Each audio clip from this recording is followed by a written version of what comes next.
This game weaponizes boredom. Yeah, you heard that right. Some horror games try to scare you with monsters, and this one scares you with nothing at all. And somehow, that boredom became one of the most unsettling experiences I've had in a game in quite a while.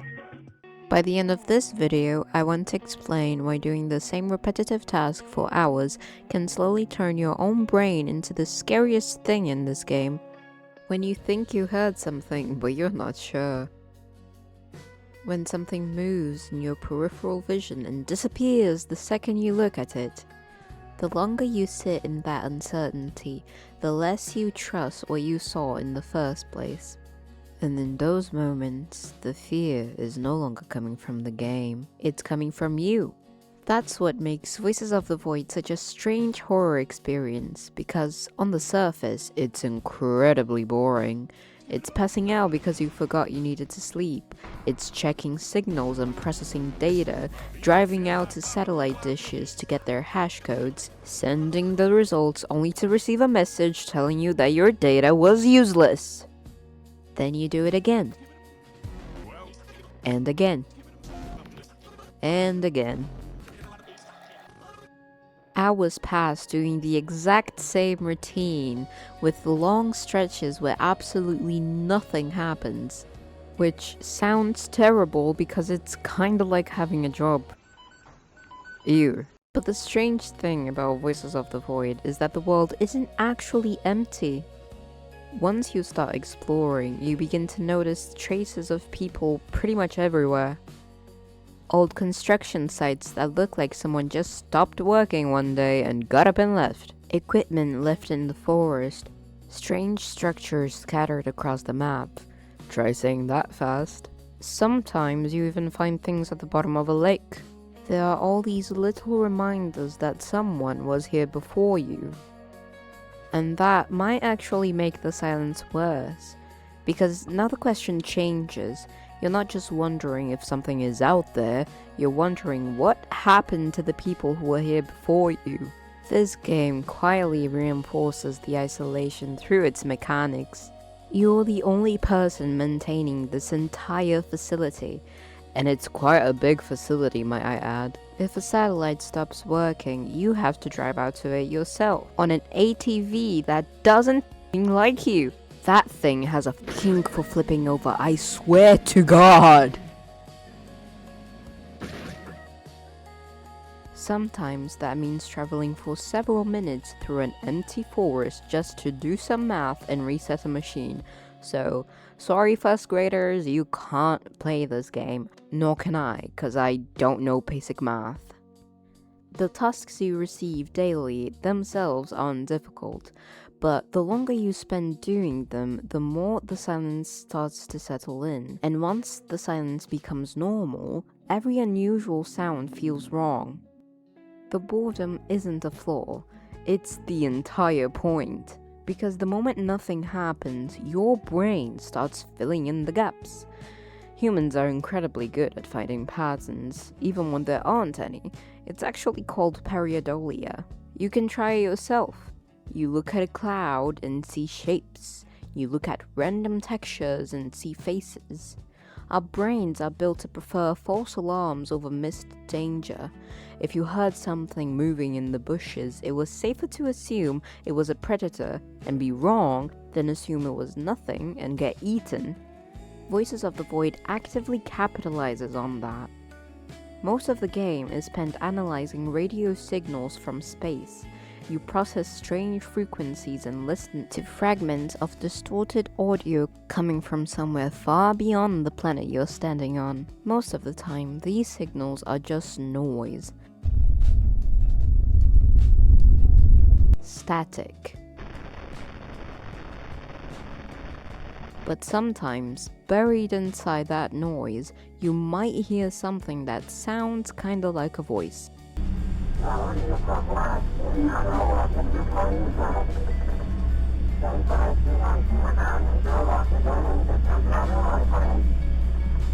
Maybe it was, maybe it wasn't, and the more you replay it, the less certain you become.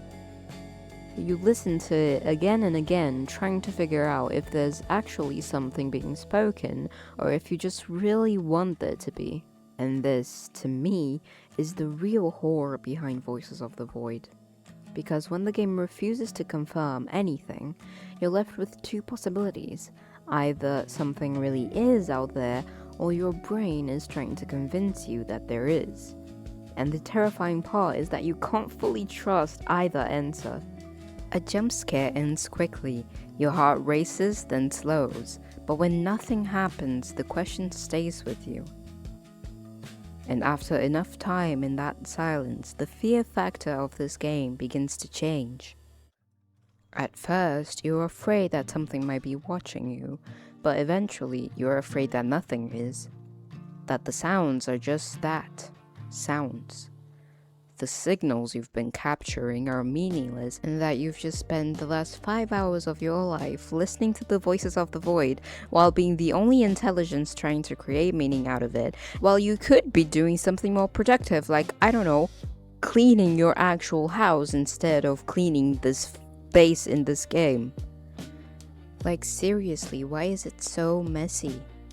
To me, this is where this game becomes truly unsettling, because in a strange way, the players end up in the same situation as real scientists, listening for signals from space. I mean, we point antennas to the sky, and we've been doing it for quite a while, searching for patterns, hoping that something answers. But interpreting these signals is incredibly difficult. Random noise can look meaningful, and confirmation is nearly impossible. This leads to one of the most unsettling ideas I've come across. What if there's nothing there at all? What if we're truly, completely alone in a whole universe? VOTV makes you feel like you're going crazy, because you sit in a small station surrounded by humming equipment and listening to these fragmented noises. Sometimes it feels like they mean something, but the game almost never gives you the satisfaction of knowing. And then, when you're fully convinced that it's all in your head, something actually moves. Something follows you, something watches. The wisps. I hate the wisps. So the fear you feel isn't completely irrational.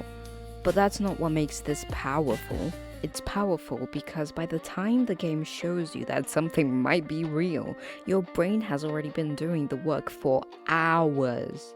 Long before anything happens, you've already started questioning what you hear, what you see, what you think you understand. Pretty much everything becomes a question. Every shadow, every sound, every moment of silence needs to be explained.